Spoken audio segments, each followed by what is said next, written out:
Harga emas kembali tertahan, walaupun kita lihat sebetulnya range-nya tidak bergerak dan tidak banyak berubah. Jadi kita lihat di sini, termasuk juga terkait dengan pengumuman dari China yang tadi pagi ternyata mengecewakan. Tapi seperti yang Anda lihat, harga tidak bergeming, bahkan level terendah masih berada di 2633, kemudian rebound sampai 2646.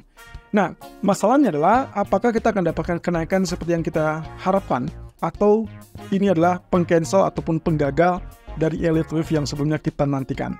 Sebelum itu kita akan coba lihat dulu terkait dengan pergerakan dari US Treasury Yield dan juga US Dollar. Oke, seperti yang terlihat di sini, baik USD ataupun US Treasury Yield ternyata ditutup dengan kenaikan ya. Kemarin dia mengalami kenaikan lagi, walaupun kalau lihat dari ukuran candle-nya sepertinya masih relatif lebih kecil dibandingkan sehari sebelumnya. Oke, saya anggap ini volume yang berkurang, berarti diasumsikan bahwa tenaga kenaikannya harusnya sudah mulai ya bisa dibilang terkikis gitu ya. Tapi kalau kita perhatikan secara keseluruhan dia masih tetap punya peluang untuk bullish. Nah, coba perhatikan level-level yang kita tandai kemarin. Ini masih tetap menjebatani kemungkinan potensi rejection ataupun correction. Jadi saya asumsikan ini adalah momentum di mana dia akan berpotensi terkoreksi kembali. Nah, cuman masalahnya koreksinya akan sejauh apa? Bagi saya yang paling memungkinkan adalah level support yang memang sebelumnya sempat jadi resisten. Jadi kalaupun terjadi penurunan di sini, teman-teman, jangan mengartikan bahwa dia akan lanjut penurunan lebih lanjut. Ini karena semuanya tidak ada data ekonomi nanti malam, sehingga diasumsikan bahwa technical dia koreksi wajar. Nah, tinggal masalahnya, apakah dia akan mendukung untuk kenaikan lebih lanjut? Ini juga masih tetap dipertanyakan, karena ingat, tidak ada data ekonomi berarti tidak ada pemicu untuk saat ini.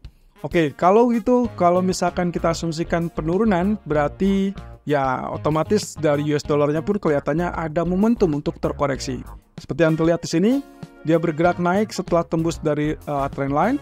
Kemudian kita sudah tarik Fibonacci retracement dan so far so good ya, karena dia pergerakan kemarin ditutup dengan doji candle. Jadi artinya memang wajar akan terjadi koreksi ataupun pullback. Ya, saya asumsikan pullback tersebut akan berada di kisaran yang terdekat dengan garis trendline yang sebelumnya sempat ditembus.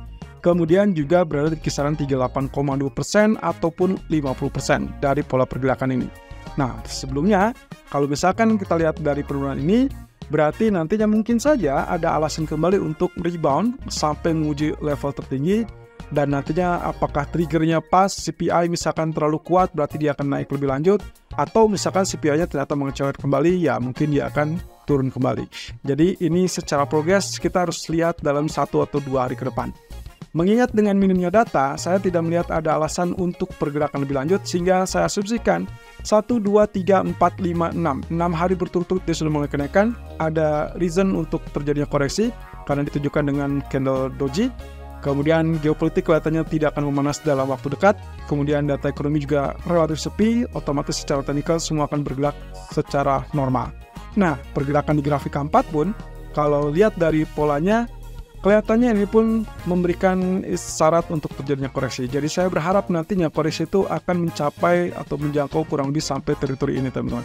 Dan itu berarti secara normal pergerakannya akan seperti demikian. Nah, sementara untuk US Treasury juga kelihatannya juga hampir bisa dibilang sama. Ya, jadi pola pergerakan seperti ini, apalagi dengan kenaikan yang ternyata secara tidak langsung tertahan dari level historical price-nya. Ya, jadi ini menahan laju kenaikan, so rejection wajar, jadi dia akan turun. Kemudian koreksi seperti yang tadi sempat digambarkan di grafik daily pun, ini juga ditunjukkan dengan area yang sama.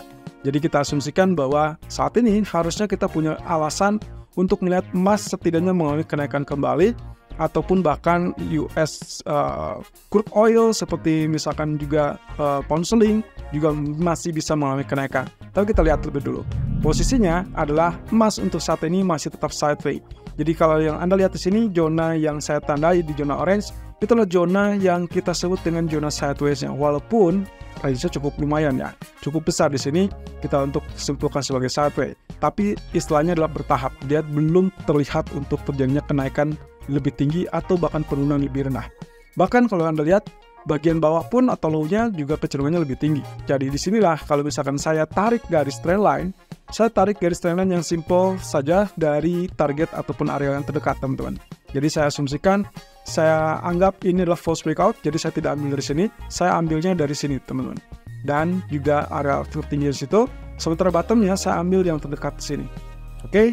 Nah, kalau sudah berarti kita akan lihat di sini teman-teman pola pergerakannya harusnya kalau kita asumsikan ini relatif kuat, maka wajar di sini terjadi rejection dan kenaikan ini kita tunggu pemicu berikutnya. Yang saya harapkan adalah kenaikan tersebut harus mampu untuk tembus area 50% real body long black. Jadi long black yang ini, nah kita tarik di sini 50%-nya, ternyata dia masih tetap bertahan dan ekspektasinya adalah bagian high-nya. Jadi saya tidak menargetkan terlalu tinggi. Tapi untuk sementara waktu kita asumsikan target yang paling rasional adalah 2658 atau 2660. Nah, tapi PR-nya adalah bagian ini harus betul-betul tembus. Dan itu adalah 2648, 2649. Kalau misalkan ini berhasil tembus teman-teman, silakan pertahankan buy dengan target optimal di 2658 ataupun 2660. Dan kalau misalkan perkiraan kita benar, maka selama tidak ada pemicu untuk menguatkan US dollar untuk sementara waktu, saya lepas terkait dengan data ekonomi, berarti kita asumsikan murni terhadap technical, maka begitu tembus yang namanya trendline resisten, maka kemungkinan swing low, kemudian nantinya akan lanjutkan kenaikan dan menguji kembali zona orange ini di 2666 atau bahkan 2670-an. Nah, sementara kapan waktu yang tepat untuk tembus 2685, kita masih tetap wait and see terlebih dulu. Di sisi lain, negatifnya adalah hati-hati juga. Penurunan bisa saja kalau misalkan sampai dia tembus 2625 ataupun 2624, dia akan lanjutkan penurunan lebih ke bawah. Dan itu berarti target yang paling rasional adalah target di area 2613. Dan ini berarti tanda-tanda bahwa Anda bisa switch strategi kalau betul-betul tembus 2625. Selama dia tidak tembus 2625, maka Anda masih tetap diperkenankan untuk lakukan buy. Nah, kalau lihat dari Elliott Wave, grafik 4 entah seperti apa, dia ternyata masih cukup kuat di area support yang kita tandai sejak 1 minggu terakhir. Jadi artinya, bagi saya ini jelas Elliott Wave yang kita nantikan ini masih tetap terbuka sehingga kemungkinan potensi tidak tunggu terkait dengan potensi breakout area resistennya untuk mencapai level wave kelima. Kalau Anda perhatikan bagian bottom yang saya tandai ini berarti saya asumsikan 1, kemudian 2, dan 3 ya. Jadi kemungkinan akan terjadi rebound. Nah, sementara di bagian atas pun kita anggap dia juga sama 3. Artinya ini kecenderungannya berimbang antara tembus bawah ataupun tembus atas. Jadi harap berhati-hati. Strategi buy saya masih tetap dengan asumsinya adalah Elliott Wave untuk wave kelima. Tapi kalau misalkan fail, maka Anda switch strategi begitu dia confirm tembus 2620. Nah, sementara kalau kita perhatikan dari pound sterling, kelihatannya hari ini harusnya kita dapatkan rebound teman-teman. Walaupun candlestick ditutup dengan hitam seperti ini, bearish, tapi bagi saya kalau kita lihat dari bagian low-nya, ini bagian harga, kecenderungannya higher low, sementara kalau kita lihat dari bagian RSI, kecenderungannya adalah lower low. Sehingga, dengan demikian, secara teknisnya ini adalah bullish divergence. Oleh karena itu, kalau misalnya kita perhatikan, harusnya kita akan dapatkan pantulan at least sampai 50% real body candle ini, atau yang terdekat adalah 1.3160-an. Ini persis dengan apa yang kita gambarkan di hari Senin kemarin saat live streaming, bahwa kita berharap nantinya akan ada pantulan, walaupun pantulan ini mungkin tidak terlalu kuat, karena nantinya dia akan membentuk yang namanya head and shoulder secara garis besar. Tapi untuk saat ini, belum waktunya untuk tembus 1.300.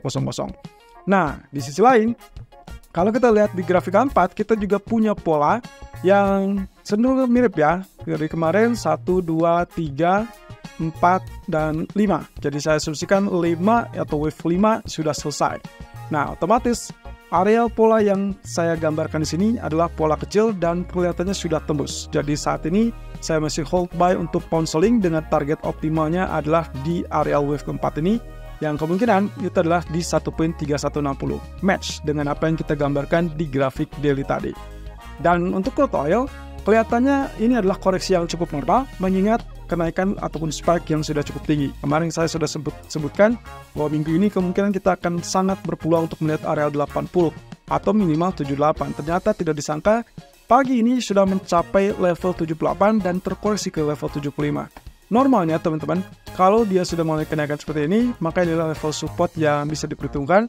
Anda bisa lihat di sini dia agak sedikit lebih rendah, tapi kalaupun misalkan diasumsikan turun, maka bagi saya level yang paling normal untuk koreksinya adalah di area 74. Jadi nantinya demand kemungkinan akan berkumpul di zona ini, sehingga yang akan lebih baik adalah untuk melakukan buy di dekat area 74 ataupun 7500.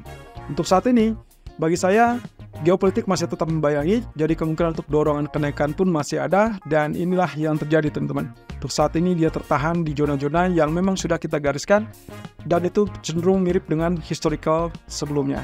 Nah, sementara penurunan di bawah level 72 ataupun 73 itulah zona sell. Jadi kemungkinan dia akan turun lebih lanjut mencapai level 71 atau bahkan level 70-an. Jadi Anda boleh switch strategi menjadi sell kalau dengan catatan dia berhasil tembus level 73. Selama dia tidak tembus, maka pertahankan posisi buy, karena di daily chart kelihatannya juga ya, ini hampir sama ya. Untuk saat ini dia turun hanya karena kekecewaan market dan juga rehat sementara dari 1, 2, 3, 4, 5 candle putih dan long white candle, berarti dia tertahan di 50% real body candle. Tapi untuk kenaikan di atas $80 kelihatannya kita harus tunggu dan sabar sampai besok.